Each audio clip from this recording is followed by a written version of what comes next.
जैसा कि मेरे प्यारे बच्चों ने मुझे कहा कि सर आप बड़ा अच्छा पढ़ा रहे हैं और हमें बड़ा अच्छा लग रहा है, लेकिन यदि आपकी अभी वीडियो उपलब्ध हो जाती तो शायद हम अपना काम अच्छी प्रकार से कर सकते हैं। इसलिए मेरे प्यारे बच्चों के कहने की वजह से मैं पहली बार अपनी वीडियो बना रहा हूँ ताकि मेरे बच्चों को ज़्यादा से ज़्यादा उस चीज़ को सीखने का मौका मिले। और हमारी पहली क्लास सबसे स्टार्टिंग सिस्टम है RMS, ब्रिटिश स्कूल, सैनिक स्कूल और नवोदय स्कूल की तैयारी है, जिसमें सबसे इम्पोर्टेंट पार्ट होता है मैथ का। मैथ जिससे ज़्यादातर बच्चे, बहुत ज़्यादा बच्चे डरते हैं। उन्हें लगता है कि ये चीज़ हम नहीं कर सकते, बड़ी मुश्किल है, ये हम नहीं कर पाएंगे, हमारा मैथ वीक है। बहुत बार बच्चों के मेरे पास ये प्रश्न आए हैं कि सर हम इसको आसानी से कैसे कर सकते हैं। यूट्यूब के ऊपर आजकल बहुत सारी वीडियो चल रही हैं, बहुत सारे टीचर्स अपने मेथड्स यूज कर रहे हैं और उन मेथडों का प्रयोग करके वो बच्चों को बड़ी अच्छी टेक्निक भी सिखा रहे हैं।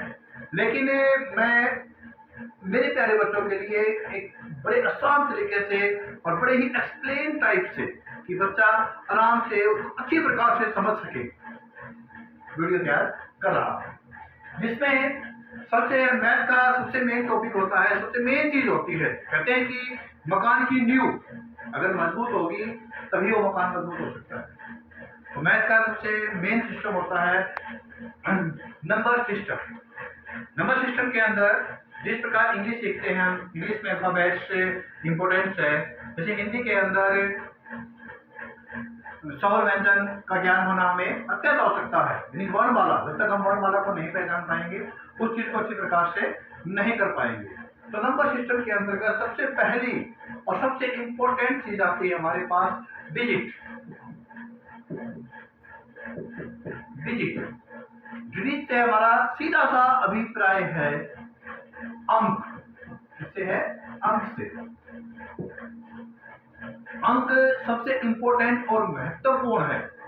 हमें इस बात को समझना पड़ेगा कि अंक होते क्या है और वो कहां से स्टार्ट होते हैं, किस प्रकार उसकी शुरुआत हुई। हमारे प्राचीन काल से ही, पुराने समय से ही वैदिक जो हमारा गणित है उसके अंतर्गत ही ये चीज बताई गई है कि सबसे इंपॉर्टेंट और सबसे महत्वपूर्ण चीज होती है अंक। 1 से लेकर 9 तक के अंक, जो कि व्यवहारिक गणित में या वैदिक गणित में धीरे धीरे आते गए और ये भी हमें नहीं पता कि वो स्टार्टिंग कहां से हुई, कब से हुई, कब से इनका ज्ञान होना शुरू हुआ। लेकिन जीरो, जिसे हम शून्य बोलते हैं, या जीरो, जिसको इंग्लिश में हम जीरो भी बोलते हैं, या शून्य, जिसका आविष्कार हमारे भारत के सबसे महान गणितज्ञ आर्यभट्ट ने किया था। और आर्यभट्ट ने ही हमें जीरो का ज्ञान दिया। यानी कि हमारा जो देश सदा से ही, जिसे गुरु कहा जाता है, हमने शिक्षा विदेशों में फैलाई है, लेकिन किसी कारणवश से, किसी सिस्टम के तहत हमारी वो सारी चीजें तभी रह गई, हम उसको उद्धार नहीं कर पाए। लेकिन शिक्षा की पद्धति में हमारा देश सदा ही अग्रणीय रूप से आगे रहा है। और जिसका सिस्टम है आर्यभट्ट, जिससे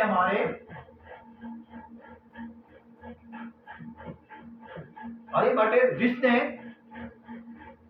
जीरो का आविष्कार किया और जिससे पूरे गणित के मैटर के अंदर एक पहल का मैटर है। अब हमारे पास सिस्टम से आता है कि अंक हमारे होते हैं 1 से लेकर 9 और 0, यानी कि टोटल मिला के कुल अंक होते हैं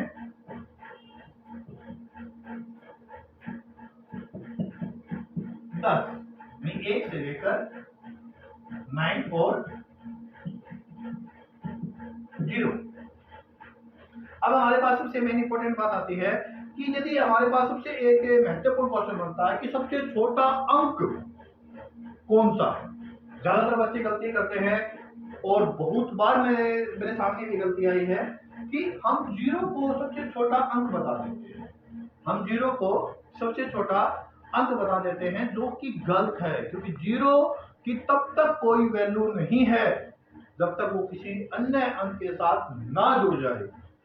तो इसलिए हमेशा ये बात याद रखनी है, यदि कभी भी क्वेश्चन आता है कि सबसे छोटा अंक, तो सबसे छोटा अंक कौन सा होगा? सबसे छोटा अंक, तो यहाँ पर हमारे क्या आएगा 1, सबसे छोटा अंक क्या होगा 1 होगा। अब हमारा सेकंड क्वेश्चन डिजिट सिस्टम में यही बनता है कि सबसे बड़ा अंक कौन सा होगा, तो हमारा सबसे बड़ा अंक है 9। सबसे बड़ा अंक क्या है 9। और तीसरा क्वेश्चन इसके अंदर जो डिजिट्स के अंदर हमारा आ सकता है वो यही आ सकता है कि टोटल कुल अंक कितने होंगे। तो कुल अंक है 0 से लेकर हम चलते हैं तो हमारे यहाँ बनता है 0, 1, 2, 3, 4, 5, 6, 7, 8 और 9, यानी कि टोटल मिला के हमारे पास होते हैं 1, 2, 3, 4, 5, 6, 7, 8, 9, 10 और टोटल अंक हमारे पास कुल अंक कितने हुए 10 अंक। ठीक है बेटा, ये क्लियर हो चुकी है आपको, वेरी गुड। हमने अभी तक जितना जाना नंबर सिस्टम के बारे में, नंबर सिस्टम में हमने स्टार्टिंग में शुरुआत की है डिजिट से। अगर हमें डिजिट की नॉलेज हो जाती है तो उसके बाद हम अगली अपना पूर्णांक प्राकृत संख्याएं बाकी चीजें हम आगे सीखते हैं इसके बारे में कौन सा सिस्टम क्या होता है। लेकिन सबसे पहले हमारे जो हमने अभी तक पढ़ा है उसमें हमारे 3% सबसे इम्पोर्टेंट निकल के आते हैं जो कि सबसे महत्वपूर्ण है और हमें उसको हमारे सामने 3 क्वेश्चन बन के आते हैं जो कि डिजिट का महत्वपूर्ण क्वेश्चन है। सबसे छोटा अंक जो हमने अंक अभी तक बताए थे, आप सबको याद करवाए थे 1, 2, 3, 4, 5, 6, 7, 8, 9 और 0, जिसमें हमारा सबसे महत्वपूर्ण चीज आती है सबसे छोटा अंक पूछा जाए तो स्टार्टिंग में हमारा आता है 1 हमारा सबसे छोटा अंक है। और दूसरा क्वेश्चन बनता है सबसे बड़ा अंक क्या होगा। तो अब हम देखते हैं कि सबसे लास्ट में 0 आ रही है, बट 0 से पहले जो अंक है 9, क्योंकि 0 अकेले की कोई वैल्यू नहीं है। 0 की धारणा 0 क्या होती है सुनने के बारे में जानकारी देने के लिए हम अपना अगला वीडियो देंगे जिसके अंदर हम ये बताएंगे कि शून्य की क्या इंपॉर्टेंस है, उसकी क्या वैल्यू है, वो कब उसकी महत्ता बढ़ती है, कब उसकी कम होती है, उसके बारे में सारी आपको बताई जाएगी अगले वीडियो में। लेकिन यहाँ पर सबसे बड़ा अंक जो आता है वो 9 आएगा। क्या आएगा 9 आएगा। अब बात आती है कि कुल अंक कितने हैं। अब ये टोटल अंक कितने होते हैं वो हमने काउंट किए, 1 से लेकर 9 तक 9 ये हो जाते हैं और एक 0, यानी कि टोटल मिला के हमारे पास कुल अंक हो जाते हैं 10। और आप लोगों को ये पसंद आती है वीडियो तो मुझे इसके बारे में जरूर बताएं और ज्यादा से ज्यादा सब्सक्राइब करें ताकि हमारी जितनी भी अगली वीडियोज हैं वो आपके सामने तुरंत आती रहे और आपको पता चलता रहे, जिससे मेरा वादा है आप लोगों को कि आपको गणित में इतना बेस्ट बना देंगे कि आप कोई भी ऐसा सवाल नहीं रहेगा। लेकिन मेरा आग्रह रहेगा कि कोई भी वीडियो आप मिस ना करें और सभी वीडियो को अच्छी प्रकार से देखें। अगर इसमें आपको किसी प्रकार की कोई चीज ना समझ में आई तो आप कमेंट करके मुझसे पूछ भी सकते हैं, मैं आपको इसके बारे में सही जवाब दूंगा और आपको बताया भी जाएगा कि इसको किस प्रकार से ये किया गया है। धन्यवाद।